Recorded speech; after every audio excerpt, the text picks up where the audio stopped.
Привет, дорогой.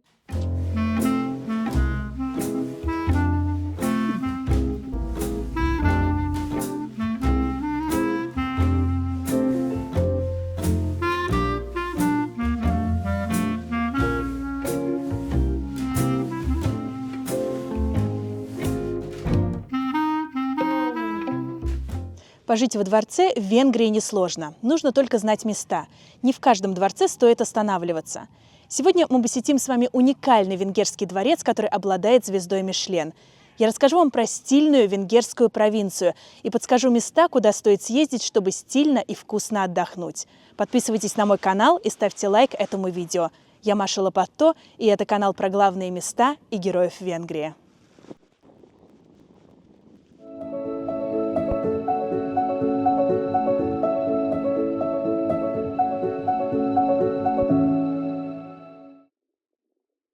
Грефл-Майор, то есть поместье семьи Графл, место особенное. Это единственный дворец в стиле сецессион в Венгрии.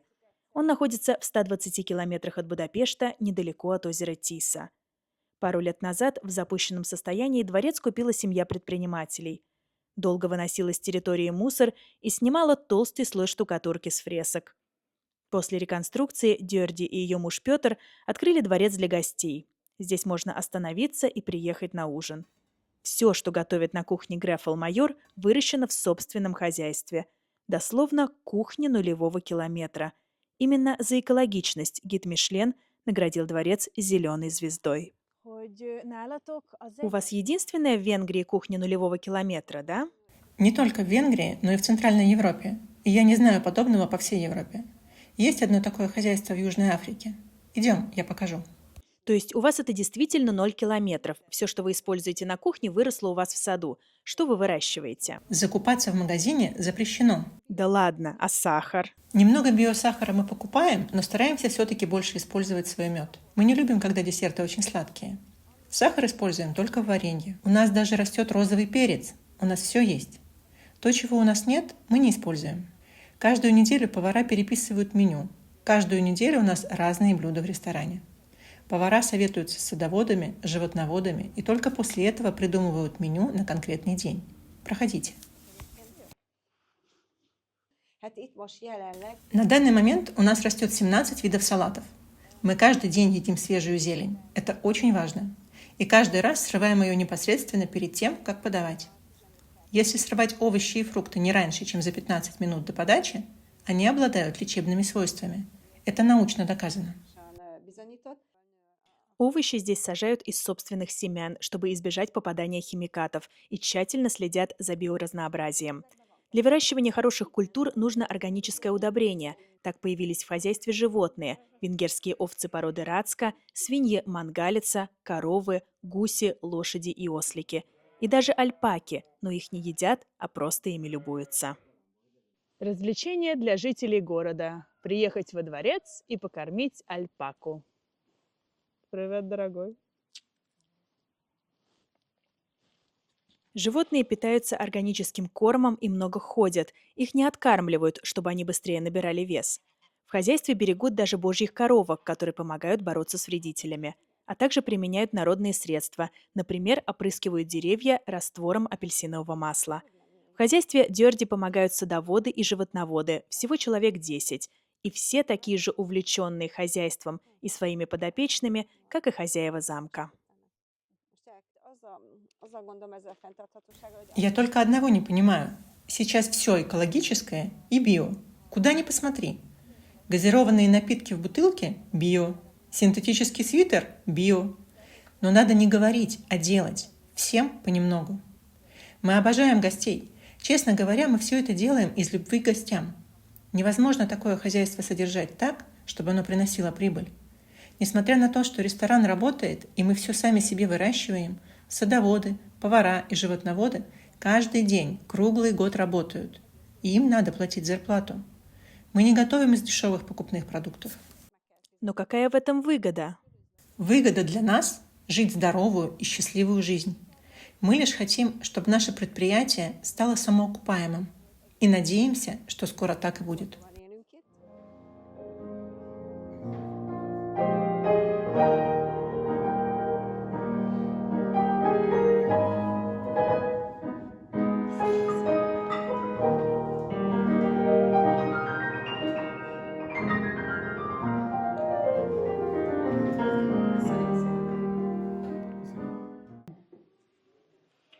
Я должна вам сейчас сказать, как это все вкусно, какие в этом супе ароматы, какие текстуры.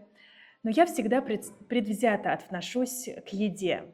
Если за едой, которую передо мной ставят, есть сильная история, которая есть здесь, меня это сразу сражает наповал.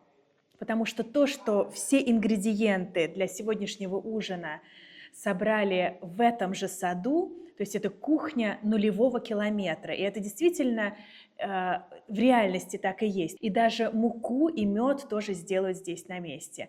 И такие истории меня сражают наповал. И тогда в таких случаях я совершенно по-другому отношусь к блюду, которое ставят передо мной.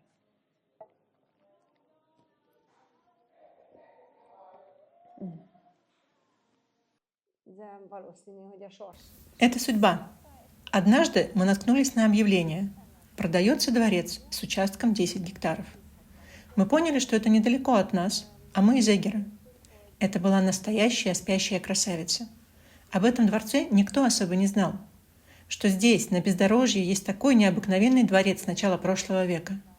Это была любовь с первого взгляда. У нас не было другого выбора, кроме как спасти дворец от исчезновения. Оказалось, что это единственный дворец в стиле сецессион в Венгрии. И нам повезло. Как беспощадна ни была история за 120 лет его существования, все в интерьере сохранилось. Старинные окна, ручки. Мы их отреставрировали и вернули им изначальный цвет.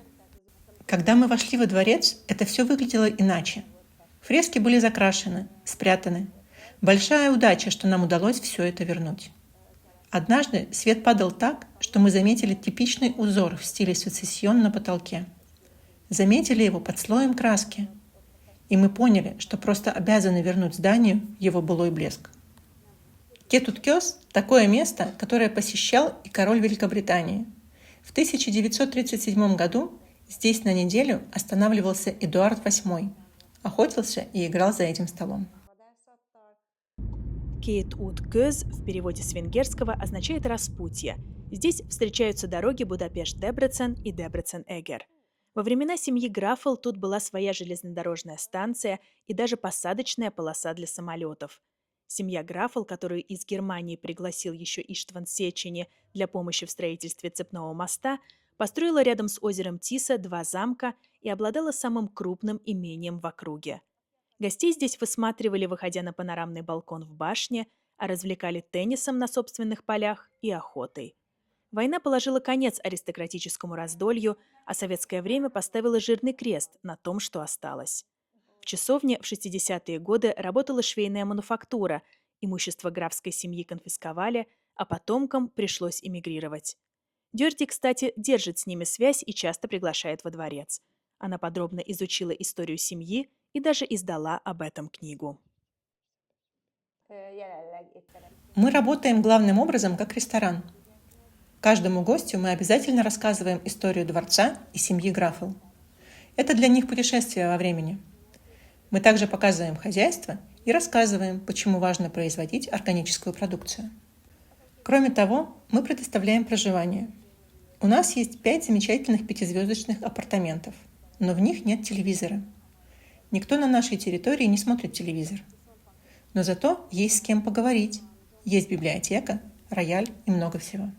Дёрди, вы живете как современные аристократы. Едите то, что вырастили, ведете свое хозяйство, ухаживаете за животными, вкладываете в это все свое время, деньги.